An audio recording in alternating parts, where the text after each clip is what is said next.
Hi,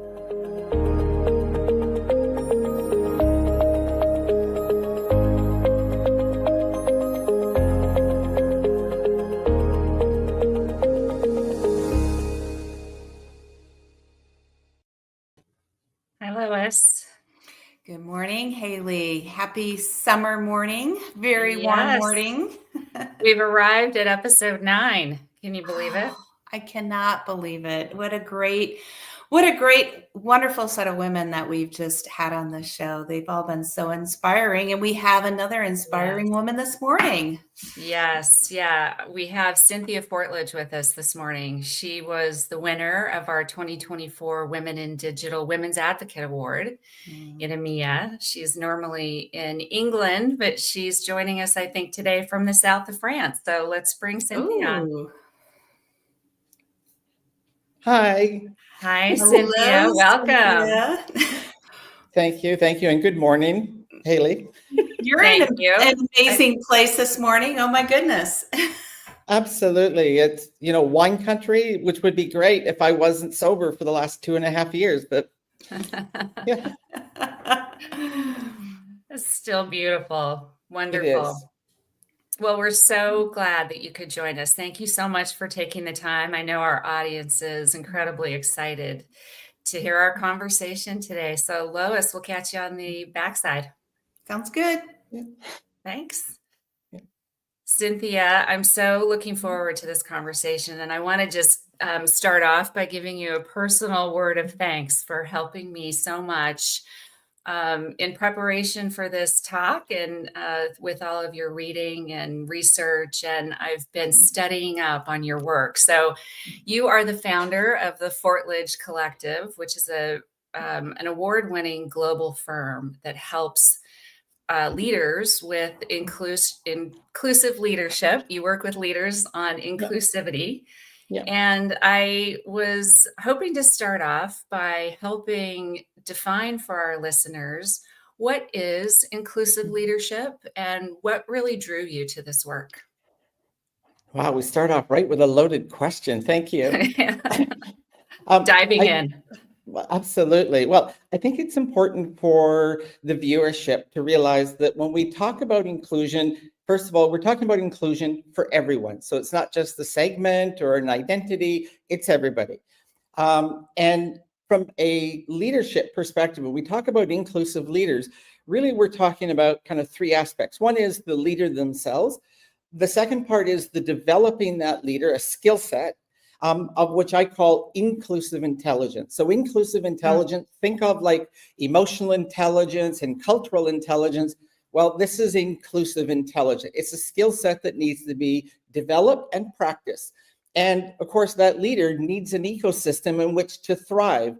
And we're not talking necessarily about the culture of a company, but the leaders, I always talk about that culture is defined from the top, from my experience, but it's lived or experienced from the bottom up. And so it's really important to have leaders that are in an ecosystem that actually supports them as well. And that's when I talk to companies about the idea of inclusive economics, not just the financial measure of success. Those still need to exist, right? If there's anything we learned, at least from, I'm old enough to talk about the dot-com bust era in the world of tech. And from that era, what we knew was there is no such thing as a new business model. But what I'm talking about is adding to the measures of success within the idea of inclusive leadership, measures of inclusion of issues that are pain points for the organization. Just as you might change the financial targets and other aspects, you may change the inclusion targets depending where you're at on your organizational journey. Because we have to remember at the end of the day, people don't quit companies, they quit bosses. And bosses are responsible to create a psychological safety within their teams, within their organization. And that's critical because there's a critical measure out there that many of the kind of big 4 firms, consultants have talked about, and it's discretionary effort.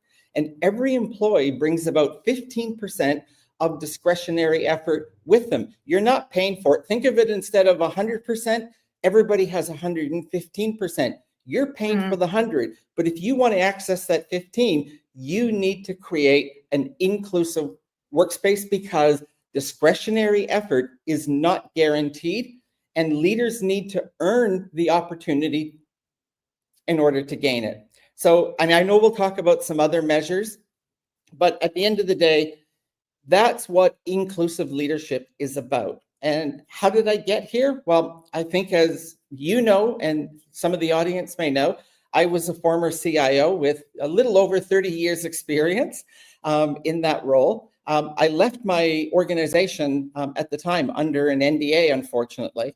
And what I work on today could simply be defined as I'm now trying to help organizations build the kind of organization that I didn't have.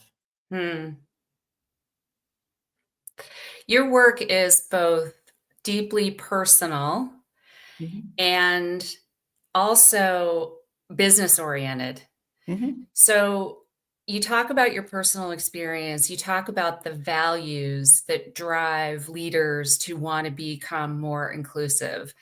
Talk a little bit about the business measures. You alluded to some of them, but talk about the business case for inclusive leadership. Okay.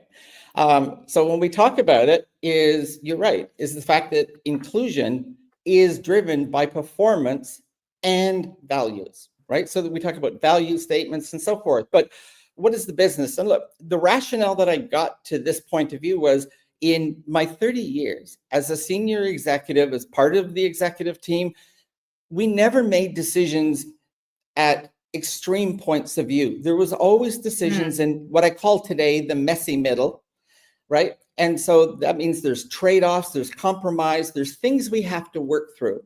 But why would we do that? Well, the reality is, if we believe people like McKinsey, if we get this right, those companies are most likely 35% to outperform their competitors.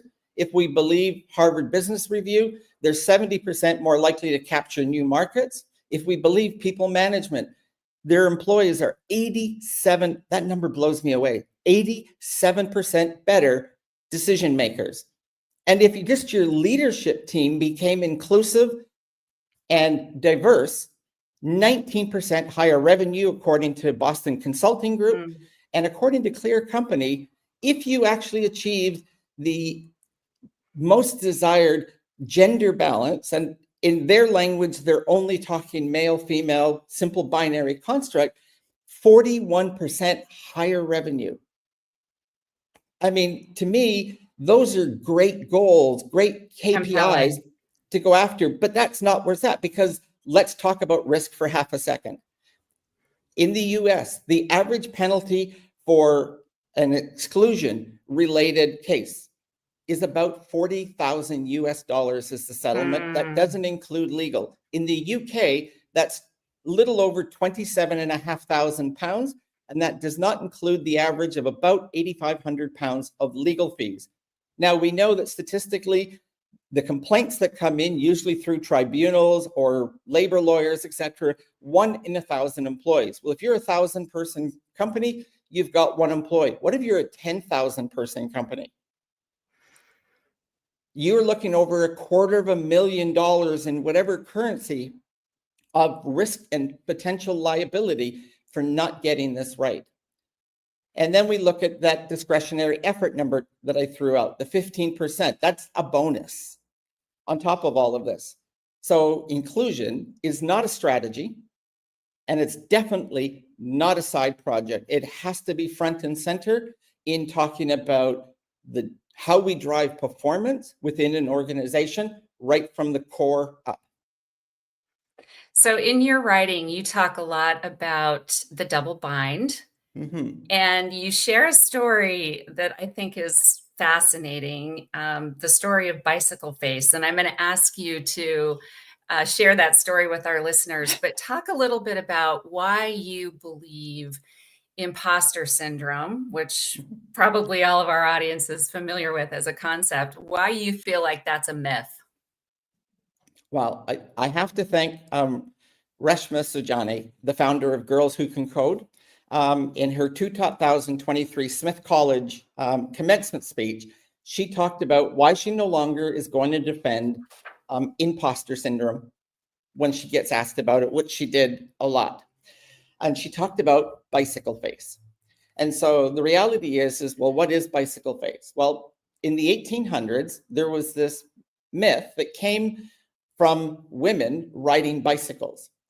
Because you see, bicycles, when it had two equal wheels, wow, imagine equality, it gave them mobility. They were allowed to wear trousers because obviously those hoop skirt dresses didn't work. And they had the power to gather, which at that time they were fighting for the right to vote. And so bicycle face was invented, and it had things like a flush face was one of the symptoms. And there was agitation, things that maybe come from riding a bike. But funny enough, it only affected women, not the men that rode bicycles. And it wasn't until there was a female doctor actually made it through medical school, and she fact-checked what this bicycle face was and was able to disprove it, that it doesn't exist. And so the analogy is that today, imposter syndrome in the same way. It never started as a syndrome. It's been labeled as a syndrome, but when it was first talked about, it was talked about a perspective that many people, including men, have, which is this kind of question in ourselves, but it has become so systemic that it directly applies to women, and they've been told, well, you've got imposter syndrome. And so today we see that imposter syndrome is akin to what was bicycle face from the days of old. And why? To hold women back, to not give them mobility, to not give them choice, and to withdraw their ability to gather and to create power. And so in my experience, which includes being the national leader for the Women's March feminist movement in Canada, hence this accent, regardless of where I'm living. And at the end of the day, I had to learn to fight for all women's rights. And imposter syndrome came up so much. And I truly believe that we need to name it, debunk it, and take its power away so that we can focus back on ourselves and not feel that we have this systemic issue. It's the system telling us we have a problem. We don't actually have a problem. Talk about that in terms of what you call the double bind. Well, the double bind comes from the schooling, because you see, in my history, one of the things that I had to go through was, as a working executive, that when I transitioned my gender, I went through this exercise of, I had these skills from 50 years as a male leader. And at the end of the day, when you're seen as a female leader, they don't translate because they're not gendered. So I went back to school. I took a prestigious Tier 1 US university program, a 10-week program, and it helped me redevelop my skills in a gender appropriate way. The program was called Women in Leadership. And through that program, I learned about the double bind. You see, the double bind is rather simple, but it's very insidious. And if you look at it, on one end of the double bind, women are too soft, too maternal. They can't be leaders. That very much builds into biological essentialism, that if women are too soft, they can't be leaders. On the flip side is that if women assume a much more masculine profile, well, then we know they're probably going to be labeled with a capital B term in reference because they're too aggressive, too tough. They're not feminine enough. And we see that going on today. What is so intriguing, there is no system, and I do speak from experience, there is no system in the world of men that puts a double bind on men. It only applies to women. I love that you talk about inclusive leadership as a skill set. Clearly it's a values-based skill set, but your experience in going back to school and participating in this program really speaks to the fact that inclusive leadership includes skills that can be acquired. So let's shift gears a little bit and talk about the skills that can be developed as part of an inclusive leadership practice. As you know, one of our traditions on this show is to ask our prior guest to pose a question to our next guest. So our last guest in episode 8 was Lakshmi Virata. Mhm. And she posed the following question for you. I'm just going to read it. Okay. What are the most effective strategies that you have seen for creating truly inclusive spaces? How do you guide leaders not just to set the tone from the top, but to empower individuals at the entry level? That's Lakshmi's question for you. And I hope she's listening. Fabulous. Thank you. And thank you, Lakshmi, for asking that question. I want to just reiterate, there's a simple takeaway when you think of, we talked about skill development and we are in this question. One of the first things that I've learned is you can teach men and women in leadership the same leadership skill. It doesn't change, but the way based on their gender, they have to use that skill fundamentally changes. A woman leads with someone, a man leads to someone. And because of gender, we allow that dichotomy to exist. So what does that mean? Well, I already talked about that culture's defined from the top, but live from the bottom. And we already talked about that leaders need this skill set of inclusive intelligence, which is a set of skills. And organizationally, every organization is going to have their own set of values that hopefully, if they're doing this work, includes inclusion as part of their values. So some very simple things is inclusive leadership is people first focused, not personality dependent. Secondly, you have to realize as a leader that you're not changing the person, you're changing the way you lead. And so as an example, I had an employee who identified as neurodivergent. They weren't clinically diagnosed, they didn't want to, but they felt they were neurodiverse. And I can say quite honestly, I was at the point of trying to manage them that I was ready to remove them from employment. And when we went through the process, I was asked, Cynthia, could you, take another attempt at it and see what you can do to work at it? Now, both of my children are ADHD. So they fit within the neurodiverse spectrum, probably means I am.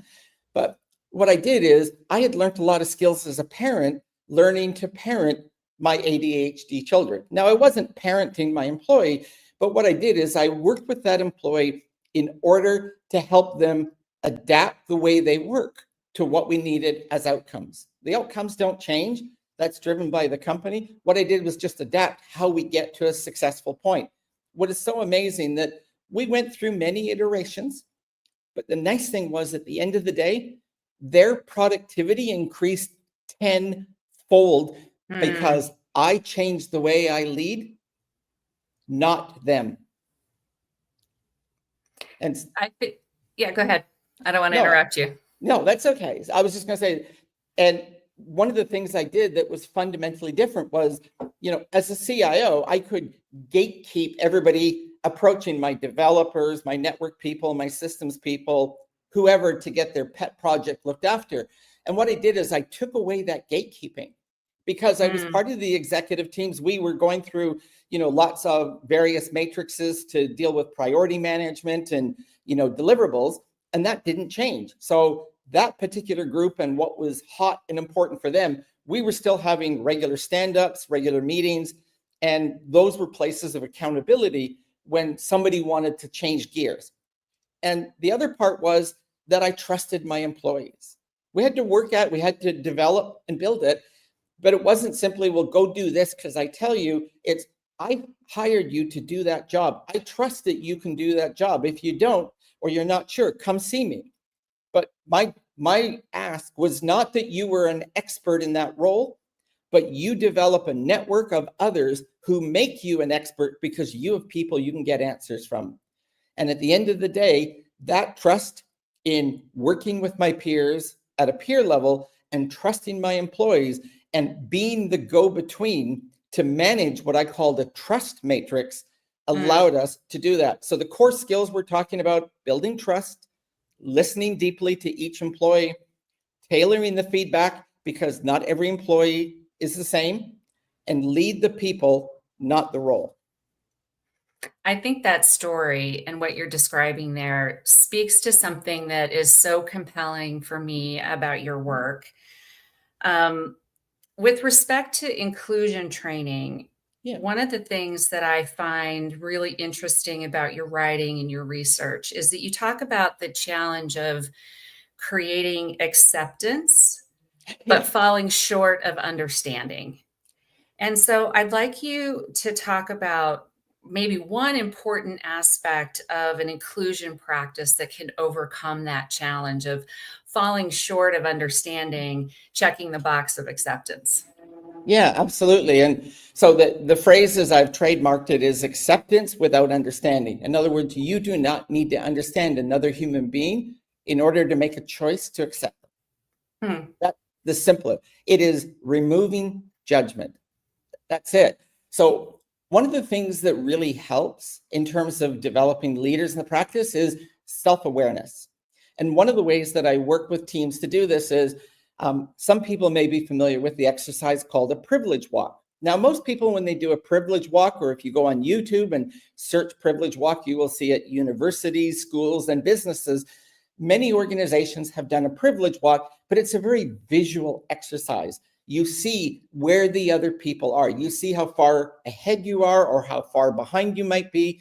And again, all we're doing is changing the starting point of your journey, your career journey, at a different place based upon, really the privilege that you bring based on any number of factors. And there's dozens of them that could be part of your identity, because we're not all a single part. I'm not simply a trans person. I'm a woman. I have a lived experience previously as male. I also have a disability, hard of hearing. That's why I wear these. I don't need to wear my hearing aids. And I potentially could be neurodiverse. Those are all different aspects. And we all have different aspects. It could be the schools we go to, the family we're born into, the neighborhood we grew up, whatever it is. And what I ask you to do when I work with you is you silently go through 5 questions. We do it in under 30 minutes. Go through 5 questions. And what I do is I show the audience, we all start with 5 fingers or 5 points. And each question, we either leave a finger up, put it down, or in some questions, you can add a finger. And I always end up with 3 fingers. That's my relative privilege in these 5 questions. You could have 7 fingers up. And when somebody is able to, in the room, instantly see in their own mind, whether they do it on paper, whether they track it in their head, whether they do it on fingers, the idea is you're not going to tell your table mate, your co-workers, unless you want to. Part of the working together is we don't share what your number was, because that's about, to some people, they feel it's about shaming the privilege that I might have. Look, you did not ask to be born into the life you were born into. You had no control. So why shame you for that? And the idea is understand where you're starting from and raise that self-awareness. And if you learn something, and historically everybody learns something through that exercise, it allows you to do a couple of things. First of all, when you learn something, it allows you to take something that might have been unconscious before and make it conscious. Because only when something is conscious in your mind can you make a choice to change it. Number 2, you can evaluate it. Am I okay with this? Is this something, a value, a belief, a behavior, or language that I'm actually okay with? Maybe it's something your parents taught you when you're young and you've never questioned it because, well, that's what they taught you. And now you might go, maybe that's not the best approach. That's not the best way. Then you can choose to work on it, because that's another layer of choice that you get. And of course, asking the question, is this inherited? I.e. from family, from caregivers, grandmas, grandpas, whoever, or is this mine? Is this something through my schooling, through growing up, that I have created myself? And that self-awareness, much as I talk about Maslow's hierarchy of needs psychologically, and we talk about the idea of self-actualization. Now, my therapist and I completely disagree, but I consider it aspirational. In other words, we never actually accomplish it. And I believe that this exercise of this questioning, what I call deep work, is constant. It's never, I still do it today. And I've been doing it for 10 years because I'm always becoming a better version of myself. I'm not in a race against anybody else. I'm in a race to be the best version of myself. This is such a continuous thread of all of the conversations that we've had with women in digital, this continuous learning, continuous self-development, which is one of the things that's been so valuable to me as we've had these conversations. So the second half of our tradition on the show is for you to ask a question of our next guest. Yes. In episode 10, coming up in a couple of weeks, Lois is going to have a conversation with Girija Venugopal. So she was also one of the winners of our Women's Advocate Award in 2024 in Women in Digital. She's the Vice President of Enterprise Business Intelligence and AI/ML at Comcast, which is a big network provider here in the US. So do you have a question for Girija? I do. So Girija, first of all, congratulations on your award. My question for you is, how do you work to amplify women's voices and visibility in spaces where they're historically been absent, whether that's in leadership rooms or in data models?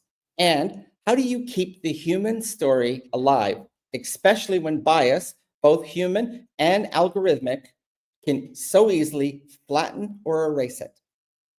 What a great question. I'm so excited for Girija to answer that, and I hope the audience is too. Let's bring Lois back in. Oh, what a great conversation. Cynthia, you know, when we first met last year, because I was in EMEA last year in London, it was so great. You've always been just so inspiring. And I've jotted down so many notes and new things I've learned, both as a leader and how you can help your employees be their best person. Yeah. And also just the self-awareness and the thinking about privilege and where you are. And that is just an amazing way to look at things and to really help out others around us. So thank you very much for those insights. Really great. Oh, you're so welcome. Cynthia, thank you. Before we let you go, where can our audience find you? Well, you can find me at www.cynthiafortlage.com. You can also find me on Instagram at the FORTLAGE Collective, or on Substack at fortlage.substack. Highly recommend the Substack. Highly recommend the Substack if you want to learn more about all this great research and work. Cynthia, thank you so much. You're welcome. Lois, we'll see you right back here in 2 weeks for your conversation with Girija. And that sounds great. And I'm excited to ask her that question because that's an amazing question. I can't wait to hear the answer. I love our tradition. Yeah. All right. Thank you. Have a great rest of your day. Thanks, everyone. Bye-bye.